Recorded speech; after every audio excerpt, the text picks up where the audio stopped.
Hey everyone, and welcome back to another industry report. So, Xbox boss Phil Spencer recently made headlines when he pretty much just said that, well, they're over the idea of a console war. Now, his real point is how gaming is changing, how new markets are opening up, and how Microsoft are essentially playing a long game, one that has interesting implications for Sony and Nintendo. Now, it had been a rough generation for them. I mean, their old leaderships, sports, TV, and Kinect, remember that gambit failed, and then they followed that up by having, a really weak exclusive lineup, at least as is compared to Sony. The last few years, though, have seen, of course, Microsoft experiment through services like xCloud, like Games Pass, and because of this, Phil Spencer told Protocol that he no longer considers Nintendo and PlayStation to be Xbox's main competitors. Now, Phil reasons here that both Sony and Nintendo, they essentially lack the means to compete with Microsoft's developed cloud gaming infrastructure, which does make sense. Like, Phil emphasizes that he means no disrespect, but he states that traditional gaming companies are somewhat out of position when it comes to cloud gaming. Microsoft, having a more developed presence outside of the gaming sphere, quote, have invested tens of billions of dollars in cloud over the years. Phil maintains that while they do have a ton of respect for Nintendo and Sony, Microsoft actually views the likes of Amazon and Google to be their chief competition going forward. Now, this doesn't mean that Microsoft have totally forgotten their old sparring partners. Spencer reiterated his commitment to, things like cross-platform play, and he stated that he'd be more than happy to work with Nintendo and Sony to break down the traditional platform divides, which is something that would be really good for customers. Now, this idea sort of ties into what Microsoft's overall goal seems to be, to bring gaming to everyone. Now, Spencer stated that he doesn't want to be embroiled in a, quote, fight over format with Nintendo and Sony while, quote, Amazon and Google are focusing on how to get gaming to 7 billion people around the planet. And this is a very interesting situation. Here's the deal, right? Microsoft have nothing to lose by just opening up to more platforms, having more crossplay and things like that. They, right now, are less driven by exclusives and they're more driven by just value and being everywhere. Whereas if you're Sony, well, if you make your exclusives launch on an Xbox or a PC at launch, well, there goes a major pull for your console. So yes, it's all well and good for Phil Spencer to say those things, but as applied to Nintendo and Sony's business model, well, yeah, it would obviously be more of a hit for them. And then a side angle that I actually find really fascinating here is that Sony, I think they innovated with PS Now, via purchasing Gaikai, and PS Plus. Like, they did that quite early, but it's just that they've since been outpaced. Now, when we move on here, Spencer's comments also show an acute awareness that gaming is changing, and that this is not going to be a three-horse race for the next generation, and that overall the global entertainment economy is changing, and that is only set to increase in pace as, big surprise here, developing countries are actually developing. Take Nigeria. The UN projects that its population will increase from around 200 million today to 411 million people in 30 years. Now, the same goes for many other regions of the world. Take India. That's a country projected to quite soon have a larger population than China. And it's a country that's trying to go through a China-like period of growth as it gets its population online, gets its economy digital. Look at their war on currency, like physical currency, and, is pushing its manufacturing sector. Now, these countries are, in the upcoming decades, going to have these rapidly expanding middle classes. These countries, therefore, are going to end up massively outscaling the USA from a population perspective. So, if you're a top tech company and you're going to exist pretty much for the next 20 years and you're trying to ensure that happens and you're positioning yourself for new markets, that stuff's going to be important. Cloud and the like are even more relevant in this sector as the countries that come online now, well, they're using more modern, efficient tech. And it will all be about early value plays to capture that market. And I think we're obviously seeing some forays into that just now. Hell, you might not know this, but if you look at the size of mobile battle royales in India and Brazil, it is mind-boggling,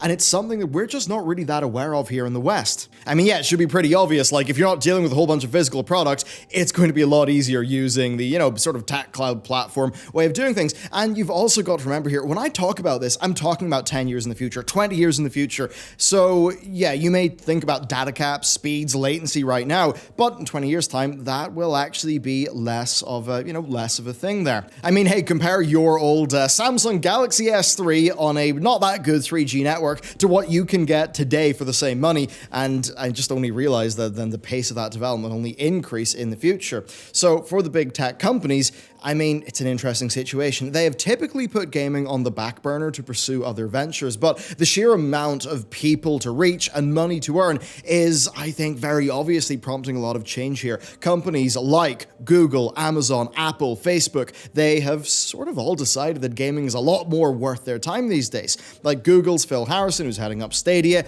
he says that games are far and away the largest entertainment medium on the planet, and their global scale makes them attractive to large companies wanting to spread products and services across the globe. I mean, even going back to the impetus for this video, Phil Spencer highlighted Google and Amazon as being Microsoft's primary competition going forward for good reason. And with Stadia, I mean, yeah, obviously they've made a very clear statement of intent there, even if they totally did mess up the sort of core audience Western, release. But again, think about that 10 years in the future and the big brain plays, let's just say. Then there's Amazon. Of course, they've got Twitch. That's, I think, roughly 140 million visitors every, I think that's uniques every month, I believe. And then Amazon owns, again, a whole bunch of other gaming-related businesses. It's continuing to operate them separately, actually, rather than as one sort of cohesive gaming unit. And Amazon's VP of Game Services and Studios, Mike, I think Frazzini, said that Amazon, well, quote, Amazon is not about forced competition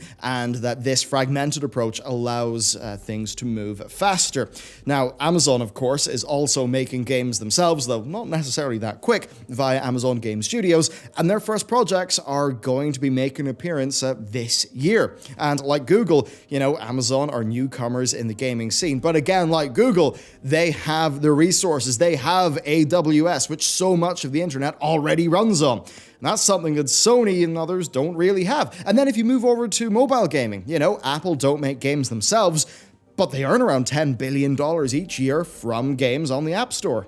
I think more than 1 billion people play games on iPhone and iPad, and with numbers like that, it's no big surprise that many games companies are, looking to mobile. Nintendo, right? They have had phenomenal success, and I mean, they're not really games that I like with some of the things they've ended up doing with the sub-services, but Pokemon Go, Fire Emblem Heroes, Mario Kart Tour.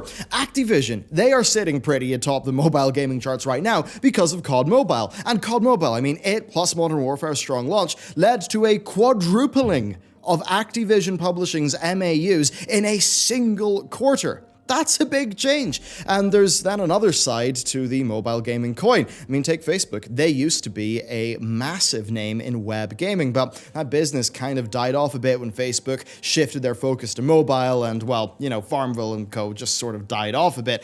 So I suppose I actually wonder, what are all those Farmville players doing now? But anyway, going back to Facebook, well, Zuckerberg and co. obviously want back into gaming. And the way they've been doing that, or at least they've tried, is through streaming.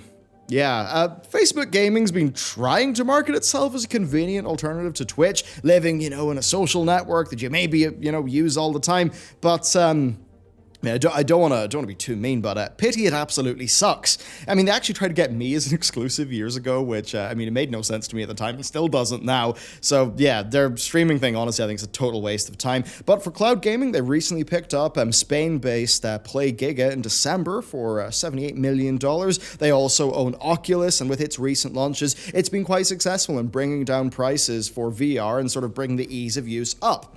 So overall, when we look at all this stuff, right, the global economy is growing, and developing countries are more and more on the precipice of having explosive economic growth. And if you want to think back to the past, I mean, China is one obvious example. Think about Korea, how big it is in gaming revenue, now. And if you just think of the state of the Korean economy in the 70s versus the 90s and versus the modern day, you really see how those markets grow. So that's basically the game that Microsoft seemed to be playing. And if I think about Sony and co., well, Well, they are, are they just going to be outscaled when new markets open up? It's an interesting question, because if they don't have robust, easily accessible services, then yeah, Microsoft and Google, they could beat them to some of those new markets. And I think this is really why we saw Phil Spencer talk in such, I would say, grand terms about the changing nature of competition in the gaming space. All right, the console wars, they were characterized by companies fighting over the same rather affluent audiences on a global sort of scale, again and again with each gen.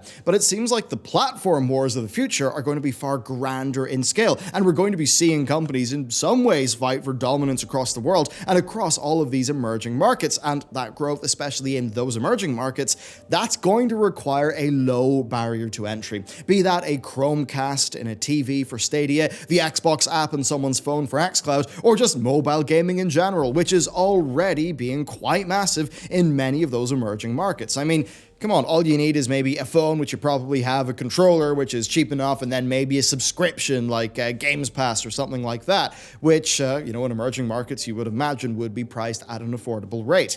So, are Nintendo and Sony, are they as ready for this change as Microsoft are? I mean, PS Now exists, but it's not really as good as xCloud or Stadia in terms of some of its back-end tech, and its library is still kind of limited. PlayStation hardware, though, has done incredibly well in traditional console markets, but can they expand that potential user base as rapidly as Microsoft can via easy-to-access services? I mean, without a high-value cloud play, they're certainly going to have a lot less to work with. Now, Nintendo could fare a bit better there because, well, they've already went to great lengths in the mobile space, and Sony do, they have had a few wins there. But streaming, right, that's less of a thing for Nintendo. That said, they do have a lower cost of entry for hardware. But for them and Sony, it's if they can get that hardware into new markets. Just look at what Brazil's import tax did to the console market there. China is pretty hard to penetrate. You've got to get good with the CCP and sort of have a local company get you in, and they've only just managed to do that with the Switch. But overall, being real with you, it's actually Sony that I kind of worry about a bit. Sony Gaming's been doing really well lately, but that could change, and the rest of Sony has actually had quite a rocky time.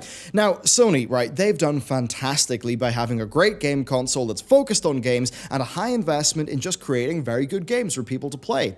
That is pretty good for the consumer's experience, right? And, it's ideal for big, established, affluent markets. Now, if that wasn't as much of a winning strategy, and maybe the winning strategy for the future was in the realm of mobile and cloud gaming, well, I'd have to worry about the quality of games personally, and this is something I really do worry about as we think about the future.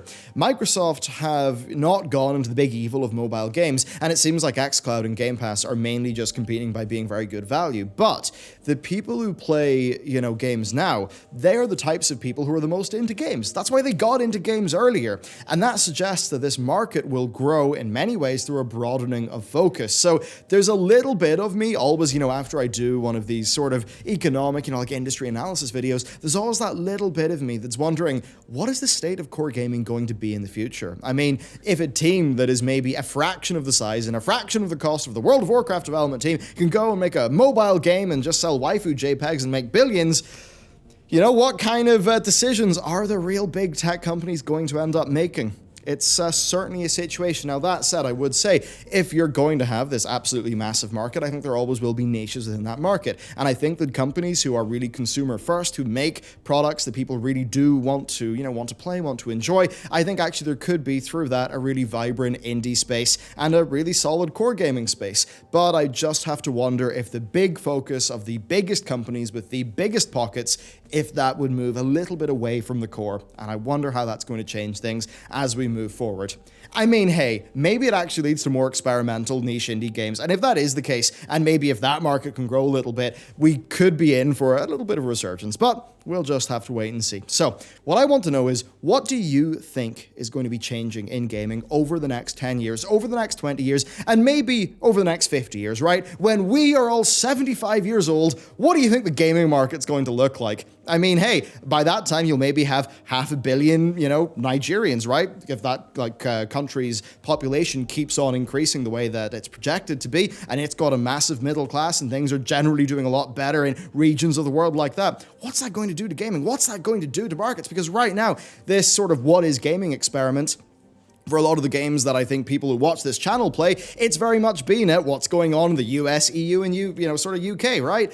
how's that going to change over time? I mean, obviously plus Japan, but you get my point. There's new markets opening up, and I think a lot of things are going to change, especially with the rapidly increasing pace of technology. So let me know what you think down below. There will be a video up on this channel tomorrow. There was one on this channel yesterday, so lots of content, and yeah, you can check that out. Thanks for watching. I'll see you next time.